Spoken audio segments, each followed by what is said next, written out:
And I hope that this hour we talk a little bit more about the demographics going to see some movies now and that contribution to behavior and the impact of that. Let's go back to the phones. We've got Christian on the line in Ottawa. Christian, we wanted to hear your stories of what's happening in the theater in terms of behavior, the good, the bad, and the ugly. Go ahead, Christian.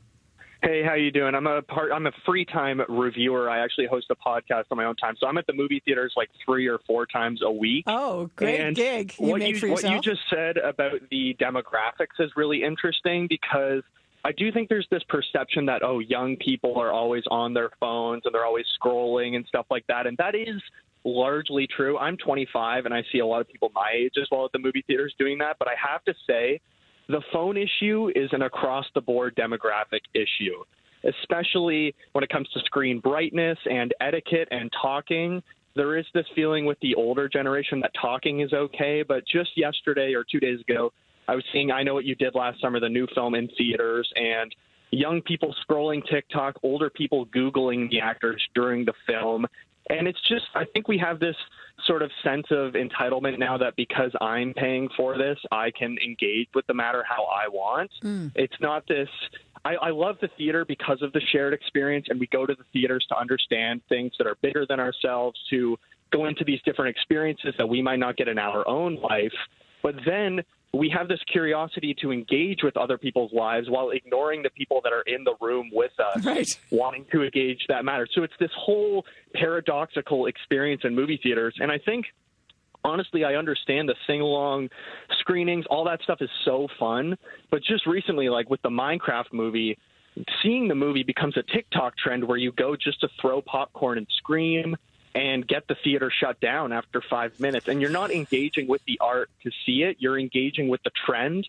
And that's what a lot of films are now. I'm going to the movie to take a picture of the screen to say to everyone, I went and I experienced this, rather than actually experiencing with the subject matter and engaging with that subject matter to have a universal discussion. It's just, I don't want to be left out. And that's part of the social media aspect coming into it. That's so interesting. Wherever you are, sometimes you kind of want to tell your social media page that you're there instead of actually experiencing being there. I wonder also, the phone is in our hands all the time. When people are at home watching movies, we're doing it all the time, looking up identify with what you're saying, looking up the actors, finding out what the deeper story is. I'm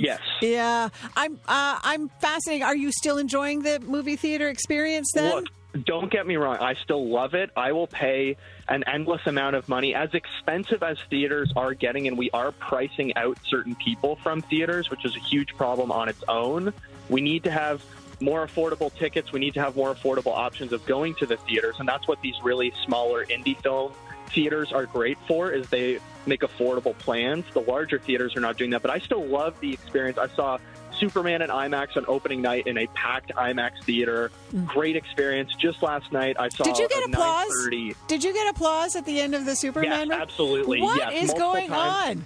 Multiple times during the movie, people cheered and were just blown away. And I think that's what we're missing in this very cynical time. Fascism is on the rise. I'm going to have to leave it there because we're just heading to the break. We'll be right back in 90 seconds. We were just talking to Christian. Christian, I just wanted to pick up, since we are talking about a Minecraft movie. Have you been inside one of these films?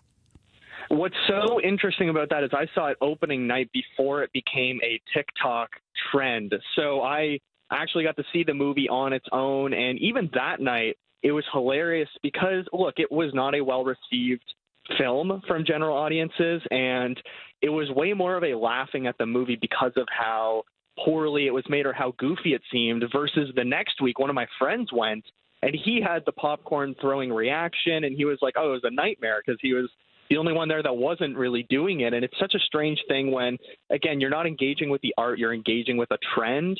And then you have the filmmakers that because they want to make more money off of the film, they host specific screenings, not unlike Wicked, but that's very different because Wicked, you're encouraging singing, which makes sense for a musical, versus a Minecraft movie, you have the director encouraging these screenings to throw popcorn and have these reactions, the block party versions, and it just doesn't make any sense to me. And it's like, at one point, do we start policing art? Because you can't do that. You can't police public reception, or, again, it goes back to theater etiquette and caring generally about others. For that movie in particular, is there a demographic thing there? Affecting behavior?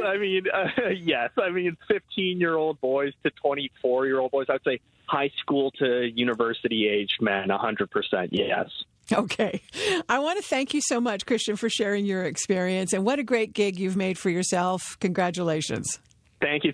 Check me out on Watcher of All Things. Okay.